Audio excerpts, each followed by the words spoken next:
La gauche est larguée derrière Macron et le RN depuis un moment déjà. Le Rassemblement national et Marine Le Pen, premier chef, ce sont les passagers clandestins de cette crise agricole. On atteint un niveau d'acharnement verbal qui est assez haut quand même. Pourquoi assiste-t-on à un match à deux entre la Macronie et le Rassemblement national dans les médias? Ils se sont auto-choisis comme adversaires légitimes, ça exclut de fait tous les autres. Pourquoi Jordan Bardella est-il aussi populaire? Et c'est l'histoire du RN de dire tout et n'importe quoi. Et pourquoi la gauche n'existe pas? C'est vrai qu'il y a eu un peu ce qu'on a appelé une glucksmania. T'as tout dit quand t'as dit Jean-Luc Mélenchon fait des bons scores à la présidentielle. LFI, ils ont jamais fait de bons résultats à ce qu'on appelle les élections intermédiaires. Avec nos journalistes Sylvain Chazot et Charlotte Belaïch, on s'est intéressé à la rivalité entre la Macronie et le Rassemblement national et à la place de la gauche dans tout ça. Le tout à 4 mois des élections européennes. Après, attends, franchement, la candidate à l'REM, oui, même moi, j'arrive pas à retenir son nom, tu vois, enfin... En quoi est-ce que ce salon-là de l'agriculture marque ou pas le coup d'envoi de la campagne électorale des européennes qui se déroule en juin prochain? Je sais pas si ça marque vraiment le coup d'envoi. Par contre, on voit ce qui se dessine et ce à quoi on pouvait s'attendre, c'est un match à deux. De toute façon, c'est classique. Ils se sont auto-choisis comme adversaires légitimes. Ça exclut de fait tous les autres. Et donc on l'a bien vu avec cette séquence. Macron, Attal ne font que parler du RN. Le RN ne fait que parler d'Attal et de Macron. Les autres sont totalement absents. Charlotte, tu as l'impression que ça marque cette campagne, ce début de campagne des européennes? Moi, je dirais pas que c'est le début de la campagne. Je trouve que c'est tôt encore, une campagne européenne, ça se fait vraiment au tout dernier moment. Et je trouve que là, on est plutôt sur la suite d'une crise agricole, quoi. Par contre, c'est vrai que ne serait-ce que médiatiquement, et nous aussi, hein, on construit un match RN-Macronie qui efface complètement la gauche. Alors que, comme le disait Sylvain, ça ne représente pas rien. La gauche, en cumulé dans les sondages, les trois principales têtes de liste, c'est presque 30%. C'est beaucoup plus que la majorité. Après, c'est leur choix d'avoir fait séparer, et c'est leur tort, peut-être. Hein. Mais c'est vrai que médiatiquement, ça lance l'idée d'une campagne avec un face-à-face, quoi. Est-ce que c'est habituel que cet événement-là, que ce salon de l'agriculture, ça marque un petit peu aussi parfois le début des hostilités politiques en vue d'un scrutin qui se profile dans quelques mois? De fait, les élections françaises sont toujours au printemps, sauf exception, et le salon de l'agriculture est toujours à cette période-là. Donc il y a toujours un espèce de rendez-vous politique où tout le monde y va, tout le monde essaie de rester le plus longtemps possible, des heures et des heures, et la façon dont les gens sont accueillis peut servir de thermomètre. Donc c'est pas une exception, c'est pas une nouveauté cette année par rapport aux européennes. Mais oui, ça sert toujours d'indicateur sur où est l'état des forces en présence. En février, quoi. Et on l'évoquait aussi déjà là un petit peu, on assiste à un match à deux entre le RN et Renaissance. Est-ce que c'est volontaire, notamment de la part de Renaissance, d'essayer d'instaurer ce match à deux entre le RN et Renaissance? Ça va toujours être plus facile pour Renaissance d'affronter le RN en un contre un que la gauche, par exemple. Et puis on le voit, oui, c'est volontaire. On a assisté quand même là depuis quelques jours, depuis quelques semaines, à un basculement des mots, des propos. Cette semaine, on avait quand même le Premier ministre qui nous expliquait que l'arc républicain, c'était l'hémicycle. Et donc, le RN, on doit parler avec lui, on peut même travailler avec lui, sous certaines formes, pas voter, on l'avait avec le pataquès de la loi immigration, mais donc c'est l'arc républicain. Et là, on est avec les mêmes personnes qui nous expliquent que voilà, c'est un danger. Macron, c'est le Canard enchaîné qui sort ça ce matin, mais qui a été jusqu'à comparer les échauffourées en voyant la patte du RN et à comparer ces échauffourées au salon de l'agriculture aux manifestations de février 34 des Ligues nationalistes. Manifestation-là, il y a eu 19 morts, 1400 blessés. On n'est pas à ce niveau-là. Donc on a une espèce de surenchère verbale de la part de Renaissance, qui est alimentée aussi par le RN.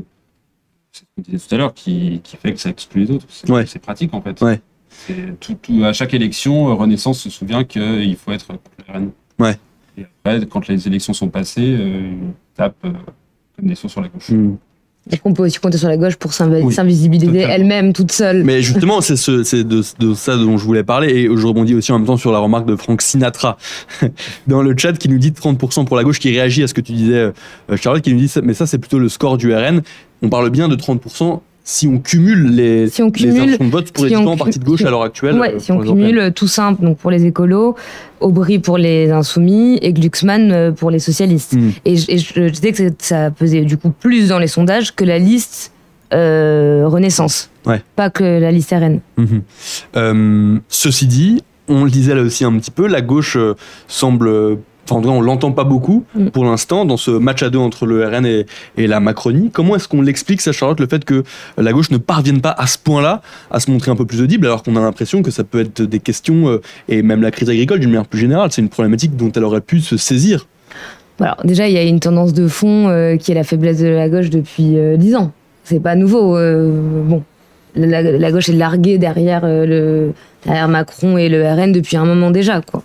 Après, elle aurait pu se saisir de la crise agricole. Certains l'ont fait, mais c'est a priori pas un sujet sur lequel la gauche est très à l'aise. Les campagnes et la gauche, c'est pas ce qu'il y a de plus intuitif, quoi. Et après, il y a aussi un truc circonstanciel qui est que là, ce mois de février, en fait, ils sont tous chacun dans leur camp, empêtrés dans la constitution de leur liste et dans leur propre bisbille interne, quoi. Il y a une question de Pierre-Yves dans le chat qui nous demande comment a été l'accueil sur le salon pour les personnalités des différents partis de gauche. Est-ce qu'il y en a eu déjà qui se sont rendus sur le salon et comment ils ont été accueillis? Ouais, alors il y en a eu. Tu vois, ce qui est triste, c'est que du coup, on sait même pas comment ils ont été accueillis. Et moi non plus. Et moi non plus, parce que je n'y étais pas. C'était mon collègue Sacha qui suit la gauche aussi. A priori, ça s'est pas mal passé, mais en fait, ils sont invisibles. C'est ça qui est fou. Je pense que Ruffin y a été hier. Ça a dû être un peu plus, ne serait-ce que suivi médiatiquement. Je sais qu'il y avait plus de journalistes. Mais sinon, il y a eu une délégation socialiste, il n'y avait pas grand monde, des écolos, pas grand monde, et personne, en tout cas, on n'en a rien retenu médiatiquement, quoi. Ouais, et ça d'ailleurs, ça fait aussi écho, j'ai l'impression, à une question de Frank Sinatra dans le chat également, qui demande si quelqu'un a déjà entendu Marie Toussaint en interview. J'ai l'impression, sous-entendant un petit peu, que c'est vrai qu'on l'entend juste pas beaucoup, quoi. On sait pas très bien qui elle est, et que j'oserais même dire que quand on en a entendu parler, en tout cas, il y a quelques semaines, quelques mois, c'était pas forcément bien, j'ai l'impression. Il y a eu quelques échos. Oui, problème d'écho, c'est ça. Après, Marie Toussaint elle-même en est consciente. Elle dit on a un problème pour se faire entendre. Après, la question est de savoir comment on se fait entendre, surtout dans ce contexte-là, de match à deux, et avec ce que tu disais, une gauche qui arrive très bien à servir une invisibilité toute seule. Enfin, donc, puis au-delà de la notoriété, parce qu'à la limite ça s'acquiert, de la notoriété, c'est vrai qu'il y a un début de campagne maladroit, quoi. Elle a pas l'air très à l'aise dans ce rôle. On a entendu parler d'elle surtout pendant la polémique sur le twerk, son meeting. Donc on peut se dire que ça a un raté, quoi. C'est vrai que c'est un début de campagne difficile. On pourra peut-être plus en parler, mais c'est pas évident. Pour en revenir un petit peu sur le match à deux aussi entre le Rassemblement National et Renaissance, tu me faisais remarquer, Sylvain, en préparant l'émission, et on a déjà aussi un petit peu parlé de ce changement de ton de la Macronie à l'encontre du Rassemblement National.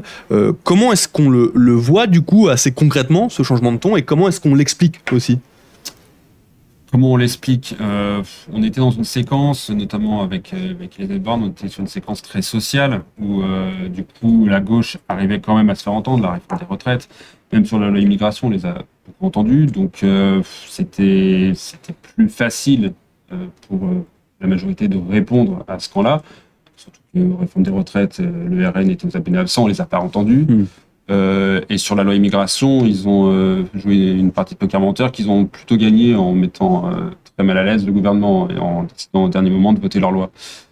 Donc ça peut être une piste d'analyse, le fait qu'on sort d'une séquence sociale qui a fait que Renaissance a beaucoup tapé sur la gauche. Ça se traduit par une surenchère verbale. La séquence des questions au gouvernement hier avec Gabriel Attal qui explique, qui se demande si les troupes de Poutine ne sont pas déjà en France en ciblant explicitement le RN. On atteint un niveau d'acharnement verbal qui est assez haut quand même. Qu'on n'avait pas l'habitude d'entendre de ce côté-là du spectre politique il y a encore 3 semaines. Où on expliquait l'arc républicain, voilà, ce que je disais tout à l'heure, sur l'arc républicain qui englobe tout le monde, Y compris les députés du Rassemblement National, du coup. Et qu'il fallait travailler avec tout le monde.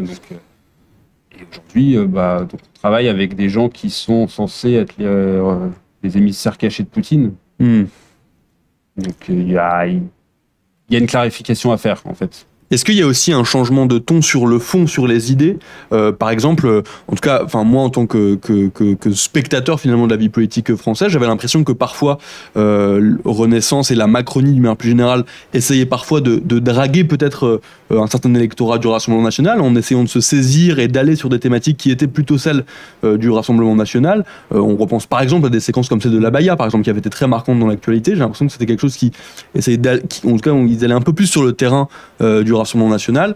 Est-ce que ça a évolué ou pas, ou est-ce qu'ils tentent toujours quand même de parfois jouer un peu sur leur plate-bande ou pas? On sort d'une séquence assez intense, notamment avec la loi immigration, où ils ont beaucoup été sur ce terrain-là. Donc là, depuis un mois ou deux, ça s'est un peu calmé. Mais oui, toute la rentrée, tout ce qu'on souligne, l'Abaya, la loi immigration, quand même des débats assez houleux. Et on s'est dit, mais voilà, les barragistes de 2022 ont pu être un petit peu choqués de voir certaines choses adoptées. Voilà, après, on sait que depuis un mois ou deux, ça s'est un peu calmé, mais parce qu'on est dans une autre séquence. Après, je dirais pas que c'est, par exemple, la séquence Abaya, je dirais pas que c'est une volonté de séduire le RN, mais même l'électorat de droite et l'électorat dans son ensemble. C'était énorme le pourcentage de Français hors électorat RN qui étaient pour l'interdiction. Je crois que même les profs, qui sont a priori pas le premier foyer d'électeurs RN, c'était 80%. Donc, ça va aussi dans le sens d'une droitisation de la société, quoi. Et sur cette séquence plus générale, du coup, dans ce match à deux, et même bien au-delà du Salon de l'Agriculture, comment est-ce que la gauche, justement, elle observe que ce soit un Jordan Bardella qui est de plus en plus populaire, que ce soit une Macronie qui, du coup, est en fight assez directe avec le RN, mais uniquement, exclusivement, quasiment avec le RN, comment est-ce que la gauche et les gauches observent tout cela? Douloureusement. Le sentiment de pas être, ils ont bien conscience qu'ils sont pas audibles, et en fait, ne serait-ce que médiatiquement, alors je disais tout à l'heure, c'est aussi leur faute, ils sont capables de s'invisibiliser eux-mêmes, mais après il faut avouer qu'aujourd'hui à gauche, il y a par exemple peu de personnes qui arrivent à décrocher une invitation pour faire un 20h sur la TF1 par exemple. Ruffin l'a fait d'ailleurs en février, on en reparlera, mais c'était une petite victoire, quoi. À part Mélenchon, il y a personne qui est capable d'avoir cet écho médiatique. Donc c'est compliqué aussi d'être entendu quand même médiatiquement, on n'a pas la place pour, quoi. Mais comment on l'explique justement, le fait d'être aussi peu audible, même dans le champ médiatique? On invite... plus t'es faible, quoi. C'est tout bête, mais on invite... Il y a un déficit de personnalité à gauche aujourd'hui. Donc c'est vrai que là il y a un moment un peu tout sauf Mélenchon, d'une grande partie de la gauche qui pense que ça peut plus marcher avec Mélenchon, mais il y a pas qui a comme personnalité vraiment identifiée à part lui. Alors on a parlé de Ruffin qui l'est, mais qui connaît Olivier Faure, nous oui, mais on a un tout petit milieu, quoi. Marine Tondelier, alors Roussel a peut-être plus de notoriété de la présidentielle, mais il y a peu de gens connus aujourd'hui à gauche. En fait, il y a eu En fait, c'est comme si toutes les figures, même de la Hollande, du gouvernement Hollande, tous ont un peu disparu, quoi. Et il y a personne qui a pris la relève derrière. Glucksmann.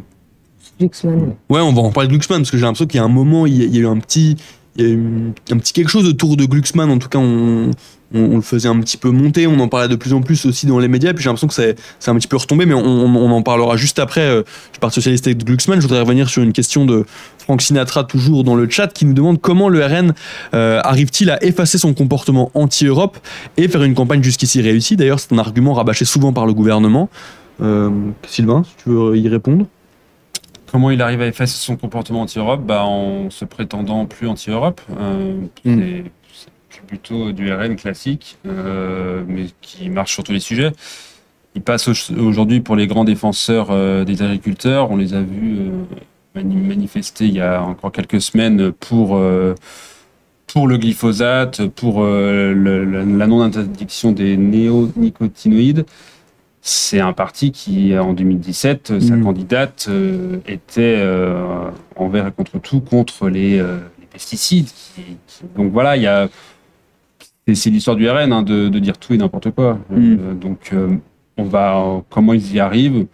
On considère que les électeurs et les journalistes ont 6 mois de mémoire politique. Si vous me parlez d'un événement qui a 6 mois, on a tendance à plus s'en rappeler.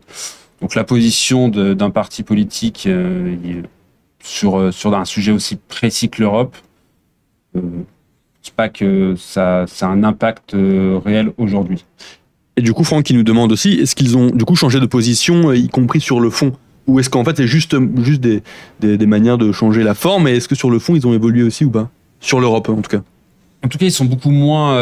à l'époque de Philippot, ils étaient très... il fallait sortir de l'Europe. L'Europe était la mère de tous les maux. Il fallait absolument sortir de l'Union européenne.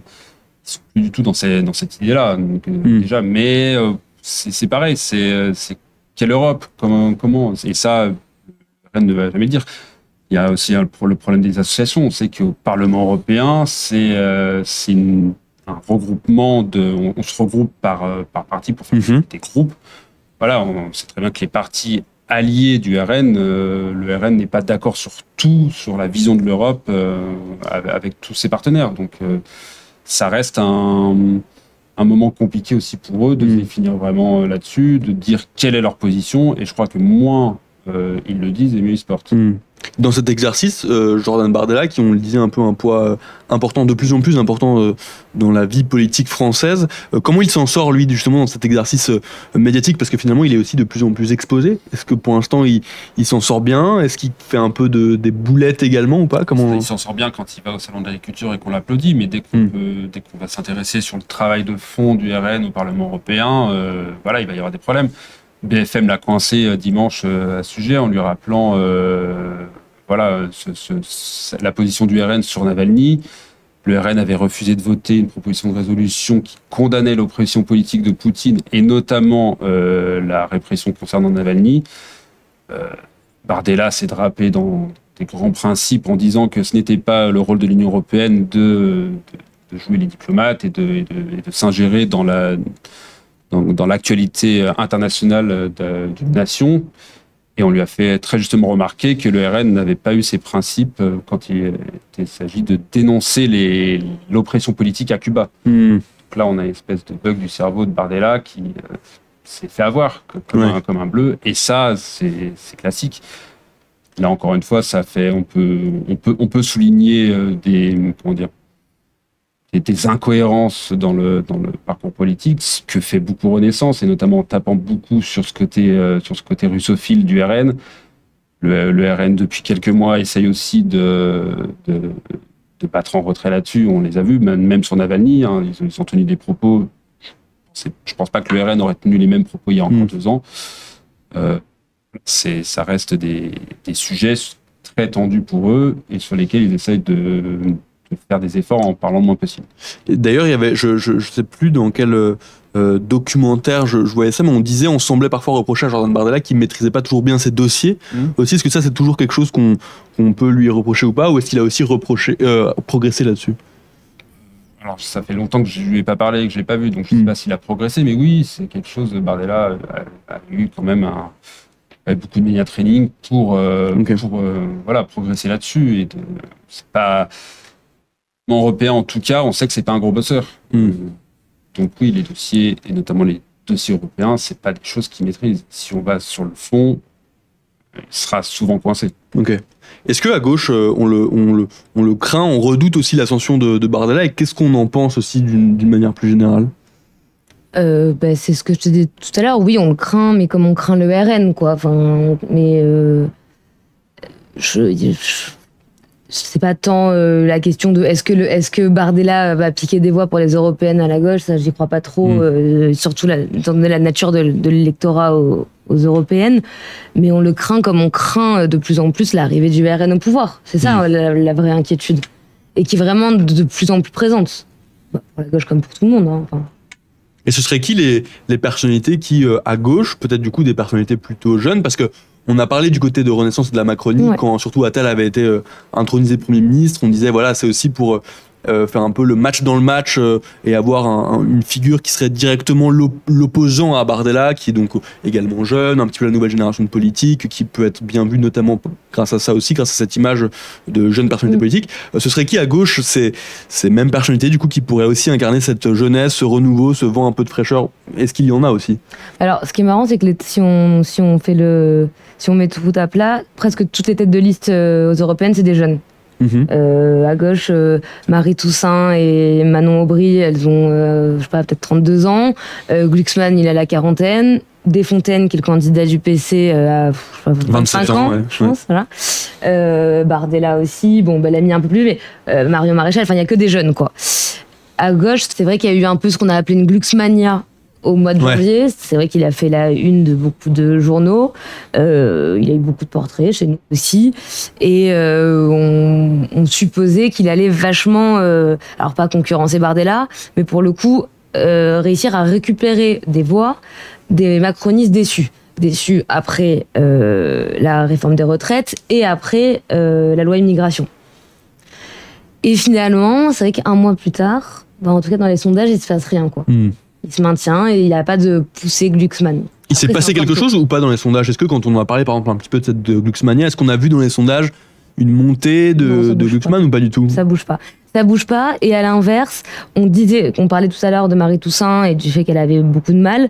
Tout le monde s'attendait, et y compris certains chez les Verts, à ce que du coup ça coule de son côté. Et en fait, il n'y a rien qui bouge. Il y a 3 blocs, insoumis, écolo et socialistes, qui restent un peu en dessous de 10 et qui bougent pas trop pour l'instant.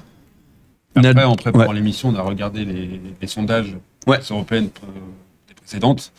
C'est assez drôle. La liste de Glucksmann en 2019, elle est donnée toujours aux alentours de 8%. Et finalement, ils font 13, c'est ça? Jadot aux européennes? Jadot, oui, il fait 13. Oui, c'est vrai. Oui, pas Glucksmann. Jadot, ah oui, les Verts montent. LR était donné beaucoup plus haut qu'ils ont fait. Ils ont fait un peu plus de 8%. Ils s'étaient donnés à 10, 12. Donc les sondages pour les européennes sont déjà... Les sondages, de manière générale, toujours à prendre avec des pincettes. Pour les européennes, ça reste quand même un scrutin très particulier. Il y a un seul tour, donc il n'y a pas de vote utile, donc les gens se décident plus au dernier moment, et avec moins de l'idée de « ok, je vais voter pour un tel parce que je veux pas que ce soit un deuxième tour, un tel. » Ouais. Donc l'électorat est très, très flottant, il y a pas de... Et les sondages sont encore moins représentatifs. Je vois qu'il y a quelqu'un qui dit que Glucksmann était très populaire sur les réseaux.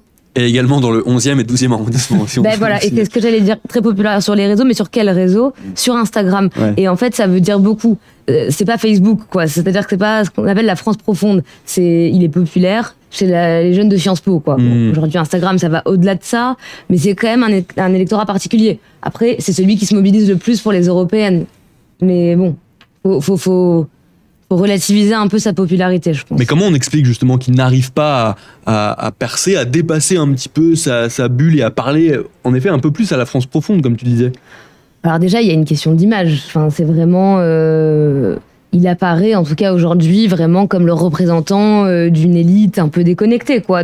C'est un fils d'intellectuel, de philosophe, voilà, qui a le parcours Henri IV, Sciences Po. Alors, c'est du mérite, hein, mais... Il apparaît pas comme très ancré. Il s'est jamais trop...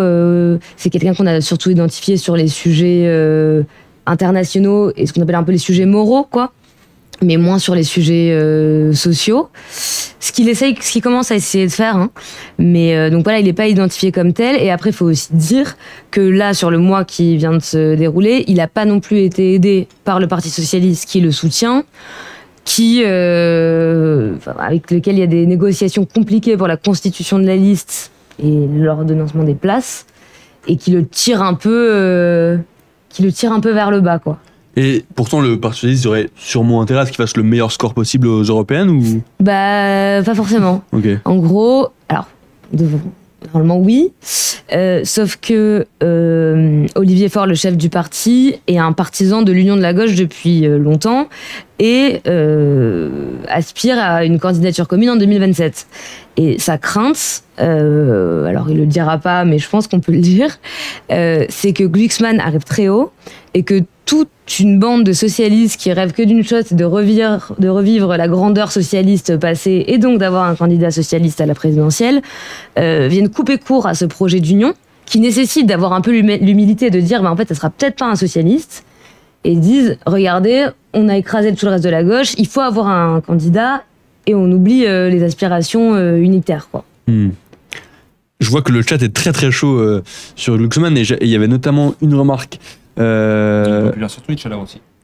Ouais, apparemment il est populaire aussi sur Twitch. Je sais pas s'il a déjà sa chaîne Twitch, mais en tout cas, il devrait peut-être la lancer. Mais il y avait une remarque qui me faisait penser à ce dont on avait discuté aussi, Sylvain, en préparant cette émission. Voilà, c'est de Pierre-Yves qui nous dit, niveau programme, on en sait plus. Et au lieu de parler incarnation, il faudrait surtout s'axer sur le programme. Il pose cette question-là. Mais ça me fait penser à ce que tu me disais aussi, c'est que l'une des particularités quand même de ce scrutin européen, c'est que ça joue beaucoup quand même justement sur l'incarnation. Oui, parce que ce qu'on disait tout à l'heure, c'est que le fonctionnement du Parlement européen fait qu'on peut présenter un programme, mais pour l'appliquer après, c'est compliqué puisque ça va être que par le truchement d'alliances, de groupes, qui sont décidés une fois l'élection passée. Lundi, en conférence, en réunion de service, on se demandait d'ailleurs quels pouvaient être les projets qui étaient en attente et qui pouvaient être validés ou invalidés du fait de l'élection. Et celui qui est ressorti, c'était l'interdiction des voitures thermiques. Voilà, ça peut être des sujets quand même très précis, mais le parti politique ne va pas faire campagne sur voter pour moi et les voitures thermiques ne seront pas interdites en Europe.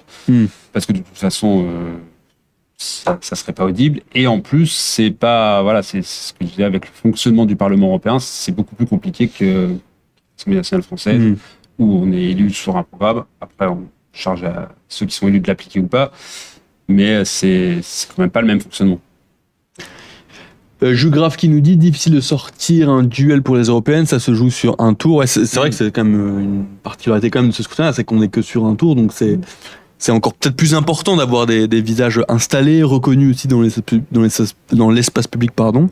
Et j'ai l'impression qu'à gauche, c'est vrai qu'en effet, on le disait un petit peu, pour l'instant, on en manque un petit peu. Et même quand on a un Glucksmann qui est pourtant assez connu et reconnu quand même dans l'opinion publique, on a du mal à le faire percer plus que ça, quoi. Après, attends, franchement, la candidate à l'REM, oui, même moi, j'arrive pas à retenir son nom, tu vois. Enfin, elle est pas beaucoup plus identifiée. Bah c'est vrai qu'en plus, on va en parler justement parce qu'en préparant l'émission, justement, je te posais la question, Sylvain, on parlait de l'émission, et puis donc on parlait un petit peu quand même des différentes têtes de liste, et c'est vrai qu'à un moment, je me dis, mais en fait, qui est la tête de liste des européennes? Parce que du coup, je me rappelais déjà difficilement de qui était la tête de liste précédente, qui était Nathalie Loiseau.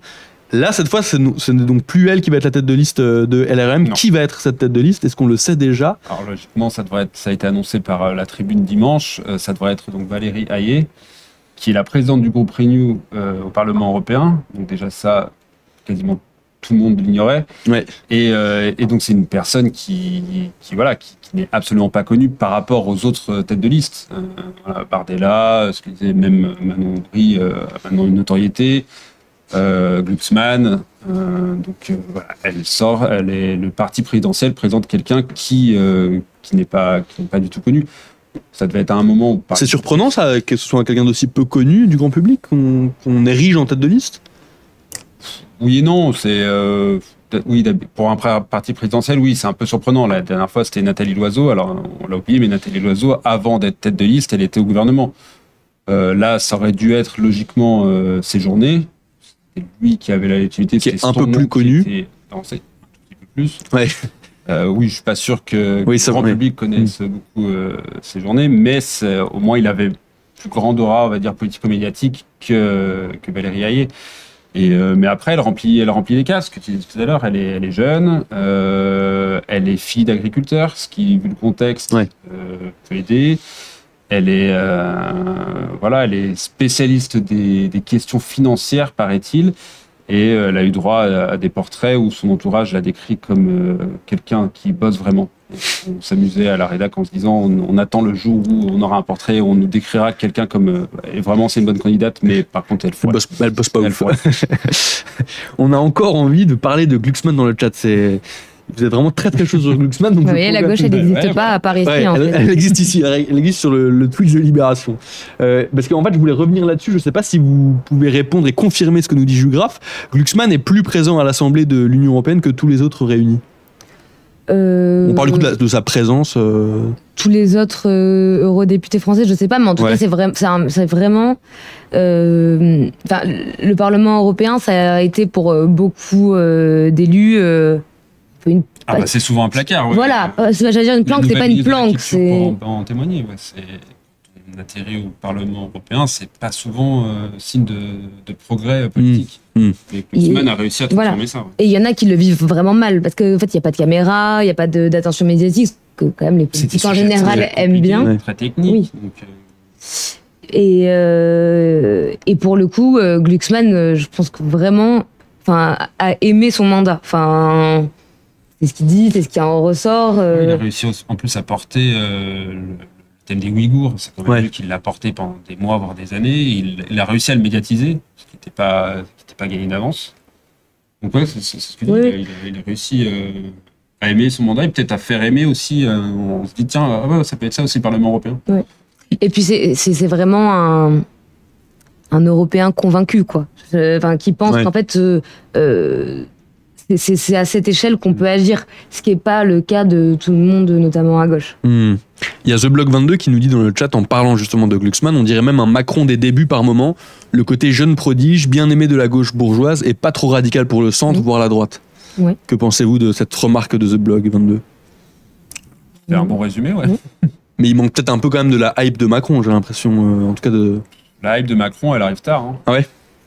Elle arrive parce qu'il y a des casseroles dès que Fillon se déplace. Et que du coup, il apparaît comme qui est cette personne Et oui, après, ça va très vite. Mais si on fait le match de 2017, pas grand monde misait sur Macron avant l'évaluation du Canard concernant Pénélope. Après, pour être vraiment juste, moi j'avais un peu cette image de Glucksmann, parce qu'il a eu un passé un peu libéral, quoi. Et franchement, il s'en est quand même vraiment détaché. C'est pas ce qu'on trouve de plus à gauche, mais c'est pas Macron. Ouais, ok. Non. Sur le fond, il y a vraiment une vraie différence entre Renaissance et Glucksmann, finalement. Oui. Ok. Pour en revenir juste aussi rapidement là sur Valérie Hayé, le fait que ça tarde autant à ce qu'elle soit vraiment installée officiellement, est-ce que ça peut vouloir dire aussi que Renaissance doute un petit peu du fait de l'installer, ou est-ce que ça peut juste s'expliquer par d'autres choses? Enfin, vous qui êtes aussi un peu dans les coulisses de cette vie politique, comment est-ce que vous voyez ça évoluer? Comment est-ce que vous l'expliquez, ça, le fait que ça tarde un petit peu à officialiser cette annonce? Alors, je n'étais pas du tout dans les coulisses de l'annonce, qui n'a d'ailleurs pas officielle.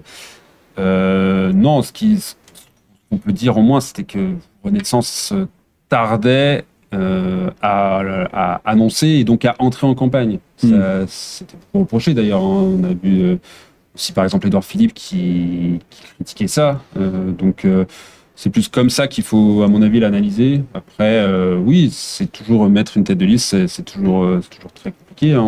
On parlait d'un Clément Beaune à un moment. Il y a eu Clément Beaune, il y a eu Bruno Le Maire qui a été poussé à prendre la tête de liste, mais qui ne voulait pas. On a évoqué Jean-Yves Le Drian, ce qui aurait fait, pour le coup, un peu contre-programmation à côté de Bardella, de Aubry et de Glucksmann. Voilà, il y a des noms comme ça qui ont circulé, mais ça reste aussi les noms qui circulent. On sait aussi que c'est toujours des choses à prendre avec des pincettes. Et voilà, tant qu'il n'y a pas d'officialisation, là, c'est que ça va être réel, sauf retournement improbable de situation. Et voilà, la campagne va pouvoir vraiment démarrer. Jusque-là, Renaissance pouvait se cacher et donc envoyer au charbon Attal et Macron. Là, Valérie Hayé va devoir y aller. On peut parler aussi des autres visages qui, eux, des personnalités politiques, des têtes de liste qui sont, eux, déjà bien installés, officiellement en tout cas, installés comme tête de liste. À gauche, donc on le disait, il y a Manon Aubry, ça c'est pour la France Insoumise. Il y a aussi Marie Toussaint pour les écolos. Et donc on parlait de Raphaël Glucksmann pour le Parti Socialiste, de Léon Desfontaines pour le Parti Communiste. Aujourd'hui, dans les sondages, du coup, ils se situent tous, à part même le Parti communiste qui est un peu en dessous, tous autour des 10%. Un peu en dessous, ouais. On va dire autour des 10%. Ok. Et quel est le visage ou la personnalité, la tête de liste qui pourrait, selon toi, Charlotte, tirer le plus son épingle du jeu et le plus un petit peu ressortir de ce match à 3 du coup entre les différentes listes de gauche? Franchement, c'est difficile. Hein. Je peux faire des prédictions comme ça à 6 mois. Il y a 3 semaines, je t'aurais dit Glucksmann. Je trouvais qu'il y avait... Et en même temps, il y a eu une telle... Glucksmania, il a eu tellement d'espace médiatique pour finalement peu d'effet dans les sondages que j'en viens un peu à douter. Après, ce que je dirais, c'est que c'est pas le même électorat LFI et PC et PS et les écolos quand même. Parce que surtout sur la question européenne, ils ont quand même des positions très différentes. Alors après, la question c'est qui prend le dessus entre les écolos et les socialistes, quoi. Sur cette ligne un peu, on va dire, deuxième gauche, quoi. J'ai quand même tendance à penser que Glucksmann va être au-dessus de Marie Toussaint. Mais comme on disait tout à l'heure, début mai, Jadot, il a 6%, quoi. Il finit... On a plus de 13. 2 fois plus. Ouais. On sait qu'en plus, les européennes sont un scrutin porteur pour élever. Donc, et ça depuis des années. Donc, oui, c'est difficile de faire des prédictions de toute façon. Ouais. Et les sondages, ce qu'on disait tout à l'heure, valent ce qu'ils valent. Il faut les prendre pour voilà, une image donnée à un moment donné, mais c'est pas révélateur. Et je pense quand même que Glucksmann fait une bonne campagne. Et en 2019, donc il avait fait 6%, c'était peu, mais il n'était pas à l'aise. Je sais pas si vous vous souvenez, c'était compliqué pour lui en plateau, en débat, et il le dit aujourd'hui. Qu'il était mauvais, qu'il avait peur, qu'il n'était pas à l'aise, qu'il s'excusait tout le temps de tout, d'être là. Et je trouve que c'est plus le cas aujourd'hui. Je trouve que même dans les médias, il a progressé. Ouais. Ok.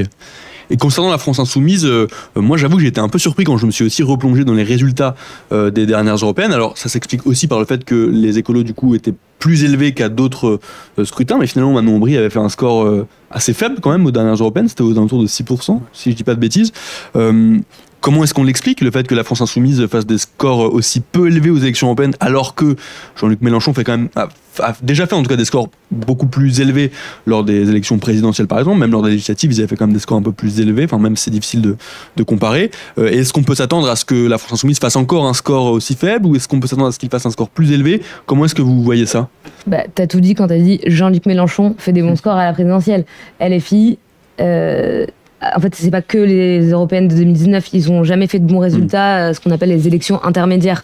C'est un mouvement qui surperforme à la présidentielle, notamment parce qu'il repose beaucoup sur Mélenchon, qui est excellent en campagne présidentielle, mais qui déjà a délaissé le local, quoi. Ils n'ont pas beaucoup construit au niveau local, municipal, départemental, régional, donc ils font jamais de très bons résultats non plus sur ces scrutins. Et par ailleurs, sur les européennes, comme on le disait tout à l'heure, c'est quand même une élection qui mobilise plutôt les classes sociales élevées. Eux, ils parlent même d'élections censitaires, quoi. Donc c'est pas trop leur électorat qui est plutôt aujourd'hui constitué des quartiers populaires et des classes populaires. Et je pense qu'ils s'attendent pas à faire beaucoup mieux, parce que dès maintenant, ils commencent à dire de toute façon, c'est pas notre élection. Donc, quand tu commences à dire ça au mois de février, ça veut dire que tu prépares le terrain d'un résultat qui sera pas fabuleux, quoi. Mais alors pourquoi est-ce qu'ils n'ont pas du coup milité aussi pour faire des listes communes, ou une liste commune avec d'autres partis de gauche? Parce que là finalement s'ils font tous en dessous de 10% et que eux-mêmes ne prennent pas cette élection très très très au sérieux, à quoi bon finalement? Alors pour le coup, les Insoumis, un truc qu'on veut pas leur enlever, jusqu'au bout, ils se sont battus pour une liste unique aux européennes. Okay. Ils ont même proposé de laisser la tête de liste de cette liste unique au Vert, qui était en tête de la gauche en 2019. Ils ont vraiment, jusqu'au bout, ils ont tout fait pour. Les écolos les ont même traités de forceurs. Enfin voilà, ils ont tout fait. Le nom est plutôt venu initialement des écolos, qui ont été suivis par les socialistes, qui pouvaient pas, notamment par rapport à leur parti, justifier d'une alliance avec seulement les Insoumis, quoi. C'était tous ensemble ou rien pour eux. Est-ce qu'on peut s'attendre à ce qu'un François Ruffin, par exemple, qu'on évoquait tout à l'heure aussi, comme personnalité politique à gauche, qui est peut-être celle qui est la plus populaire, en tout cas qui essaye de tirer le mieux son épingle du jeu dans ces différents partis de gauche, est-ce qu'on peut s'attendre à ce qu'il prenne plus d'importance, plus de place dans cette campagne électorale européenne pour essayer de peser en faveur de Manon Aubry? Je crois pas. Je pense que... Enfin, j'ai l'impression que là, pour l'instant, l'idée... Alors déjà, Ruffin, il a une place particulière à LFI. il siège avec dans le groupe LFI, mais déjà il a toujours eu un peu d'indépendance par rapport au mouvement, et il fait aujourd'hui partie de ceux qu'on appelle les frondeurs, donc Raquel Garrido, Corbière, Autain, Ruffin, qui sont des personnalités qui ont été un peu évincées de la direction il y a un peu plus d'1 an, et qui depuis sont critiques et du fonctionnement de LFI et de son manque de démocratie, et de la stratégie on va dire du bruit et de la fureur de Mélenchon, quoi. Donc déjà je le vois mal aller en première ligne pour défendre la liste, et par ailleurs en fait c'est une période qui va être très compliquée pour tous ceux qui aspirent à l'unité en 2027, puisque par définition, vu qu'ils sont tous concurrents, en fait c'est un truc où ils vont tous vouloir se différencier les uns les autres à gauche, donc se taper dessus, sans pour autant entacher les chances de l'union après, quoi. Donc en fait, tous ceux qui sont pour l'union vont un peu se planquer pendant 3 mois, quoi. Enfin, je pense. Pour parler aussi du coup de d'autres listes qui avancent aussi parfois isolées, c'est aussi finalement le cas à l'extrême droite, pour basculer un peu de l'autre côté de l'échiquier politique. On voit notamment que Reconquête va y aller de son côté sans s'unir avec le Rassemblement National, donc avec Marion Maréchal en tête de liste. Est-ce qu'on pouvait s'attendre, est-ce qu'on peut encore s'attendre ou pas à une union, ou est-ce que c'est sûr que c'est pas possible et que Reconquête va y aller simplement de son côté? Alors, on peut pas s'attendre à une union maintenant. Après, Reconquête et Marion Maréchal voulaient chercher aussi l'union des droites. De toute façon, c'est leur leitmotiv. Même avec LR aussi. Oui, c'était LR, c'était le RN. Aucune chance que ça fonctionne et aucune chance que ça n'aboutisse. Mais comme c'est leur leitmotiv depuis la création de Reconquête, qu'ils ne gagneront que par l'union des droites, voilà. C'est évident qu'ils allaient le proposer. Ils se situent comment, eux, pour l'instant, dans les sondages, la liste Reconquête? Il me semble qu'elle doit plafonner entre 6 et 8. Je dis de tête, mais il me semble que c'est comme ça. Et ça va être leur premier, du coup, leur première élection européenne? Première élection pour Reconquête. Okay. Enfin, élection européenne pour Reconquête. Et sur une autre liste que j'ai vu passer moi, mais je pense que d'ailleurs c'était dans un article de chez Paul peut-être, qui faisait remarquer qu'on avait une autre liste, du coup plutôt, c'est peut-être difficile de les classer, en tout cas c'est à toi de dire Sylvain comment on peut les classer, mais c'est la liste de... les classer de ce côté-là, Donc je parle de la liste de Francis Lalanne et de Dieudonné, qui vont également se présenter aux élections européennes. C'est quoi cette liste? Est-ce que c'est une candidature anecdotique? Qu'est-ce que ça veut dire? Qu'est-ce que ça veut dire? Alors là, ça veut dire que Dieudonné et Lalanne s'entendent suffisamment pour présenter une liste, ce qui révèle pas mal de choses sur Francis Lalanne. Voilà. Que dire, parce que Dieudonné, on savait déjà un petit peu que ça vaut sur le fond. Francis Lalanne, on n'avait plus trop de doutes non plus. Voilà, là, on a une confirmation claire et nette. Voilà, après, que dire de plus sur cette liste? Voilà, ce sont des gens qui veulent profiter d'une élection pour faire parler d'eux. Et ça marche puisque c'est ce qu'on est en train de faire. Mais après, sur le fond, il n'y a pas grand-chose à dire de ces personnes-là.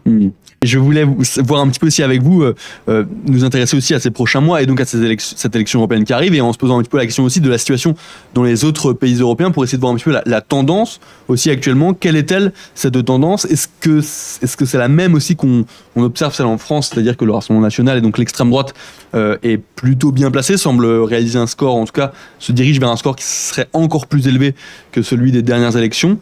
Comment est-ce que ça se passe dans d'autres pays européens et du coup à l'échelle européenne en termes de rapport de force politique? Alors c'est difficile de parler pour les élections. Après, on a vu pour les élections européennes, c'est difficile de se prononcer et de dire quelle est la dynamique. Je vais difficilement moi pouvoir dire quelle est la dynamique en Autriche ou en Allemagne. Après, ce qu'on voit, c'est que d'une manière générale, si on schématise beaucoup, l'extrême droite a tendance à monter en Europe. On l'a vu aux Pays-Bas dernièrement. On l'a vu aussi avec l'élection de Meloni en Italie. On le voit aussi en Allemagne où il y a beaucoup de manifestations contre l'extrême droite. Donc oui, c'est un mouvement de fond qui fait que l'extrême droite revit, ou en tout cas s'affirme de plus en plus et a tendance à prendre de plus en plus de poids politique en Europe. Est-ce que ça se traduira au Parlement européen? Personnellement, j'ai encore des doutes sur une concrétisation j'imagine pas une majorité d'extrême droite au Parlement européen, mais Mais après, oui, ça va dessiner des rapports de force. Et après, dans les alliances, après, qu'il y aura sur les compositions des différents groupes. Voilà. Et puis, ça peut surtout avoir une influence en interne en France. La dernière élection avait entraîné la démission du président de LR, Laurent Wauquiez.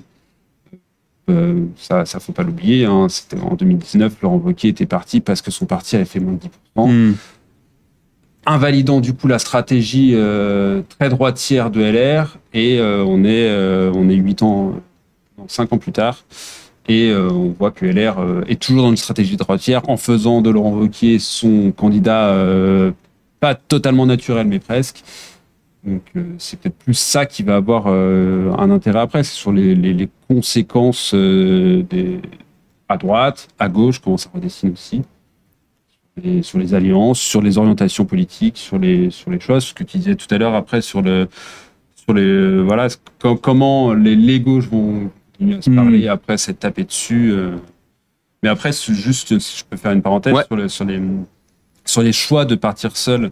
On sait que ça a été beaucoup un débat, et Charlotte, tu m'arrêtes si je dis conneries, ce qui n'est pas du tout impossible. Mais le fait de partir séparé à gauche est pas forcément une mauvaise chose pour la gauche. Ça sera une mauvaise chose parce que le dimanche soir, on va dire Renaissance se fait tant de pourcents et le RN fait 30%, et la gauche, ça sera divisé. Mais sauf qu'en fait, au Parlement européen, ça va pas fonctionner comme ça, et ça aurait été compliqué que LFI et les Verts partent ensemble, sachant qu'ils sont pas dans les mêmes groupes au Parlement européen, sachant que les socialistes sont pas au même groupe. Donc, quel aurait été cet agglomérat ça a marché avec la NUPES aux législatives sur un projet de gouvernement, mais est-ce que ça aurait marché au niveau européen? C'est pas sûr du tout. Et là, on parle un petit peu des autres tendances dans les autres pays européens. C'est sur les gauches au niveau européen. Comment est-ce qu'elles vont? Est-ce qu'elles sont un peu plus audibles qu'en France, ou est-ce qu'elles subissent un petit peu la même chose qu'en France, c'est-à-dire qu'on peine à les entendre aussi dans l'espace public? À l'échelle européenne, il y a des pays où les socialistes sont moins faibles que chez nous, quoi. Qui ont beaucoup été qui sont beaucoup pris en exemple par les socialistes, qui voient une raison de se donner un peu d'espoir.